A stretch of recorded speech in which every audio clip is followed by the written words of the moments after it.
Welcome back. Today I'm going to be answering that question that literally no one is asking. What happened to all the Berkeys? What's a Berkey, you ask?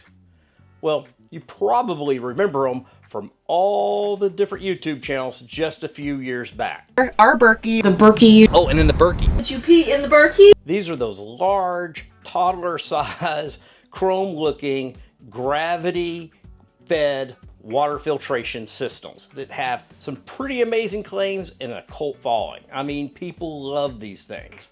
The product has a pretty long history. Over 100 years ago in Hamburg, Germany, there was a cholera outbreak where Berkey invented a device to filter the water. Eventually, that device made it to America and was licensed to another company that called it the Berkey. Now, we all know gravity-fed, filter-based water systems have their limitations, but Berkey made some pretty amazing claims. With the company based out of California, Berkey became very popular across the United States, claiming it could filter over 200 contaminants out of ordinary tap water, which in itself is just not that impressive.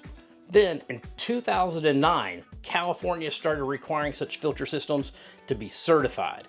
And oddly enough, Berkey refused to go through the certification, said it was just too complicated, too expensive, though its competitors did, which leads you to wonder. There was some additional controversy that the filters didn't last as long as Berkey claimed, and it wasn't filtering quite to the level they also claim.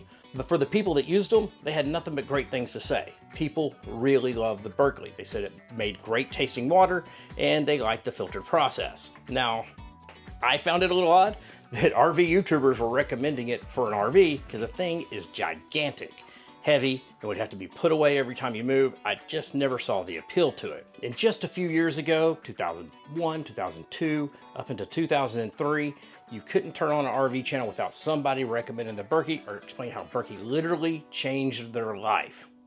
Then all of a sudden, it kind of stopped. That's because in May of 2003, the Environmental Protection Agency, often called the EPA, put out an order that essentially stopped the sale of Berkey filters. Why did the EPA put out a stop order? The EPA was taking the position that these filters were an unregistered pesticide, which means you just have to simply register them and go through some testing to use them. Now, why would they call a filter a pesticide?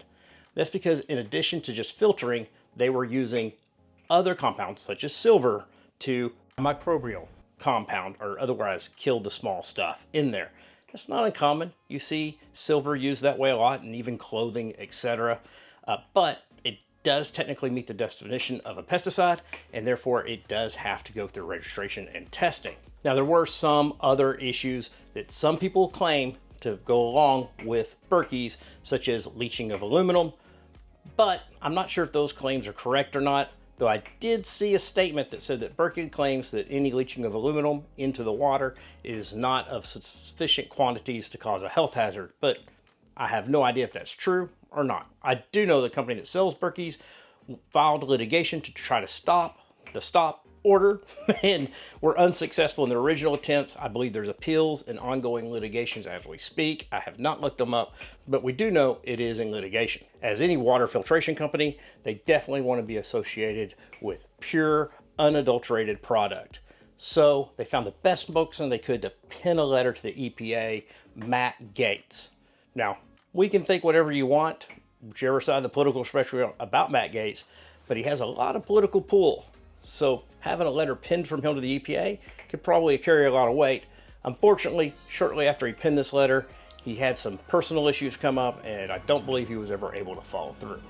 And the EPA has never responded to his letter. So that brings us to today, and that is a lot of people still have Berkeys. The problem is it's a hard time sourcing the filters. I did a little research, and there are people selling third-party filters that you can use in your Berkeys, and maybe at some point in time, those filters the original filters will become available.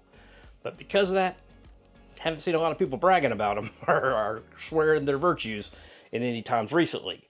Personally, it may be a wonderful system, may make your water taste great. It just seems like an odd product to be recommending for an RV. Now, this was just a short video to answer a question I had while watching YouTube videos, and I saw a Berkey in the background and said, hey, what happened to those things? I could be completely wrong about them. Maybe they're the best thing to have in your RV. I know some of you have them, some of you love them. I'd love to hear about it down below. Tell us why so we can read why it's worth having such a large device in the middle of your RV.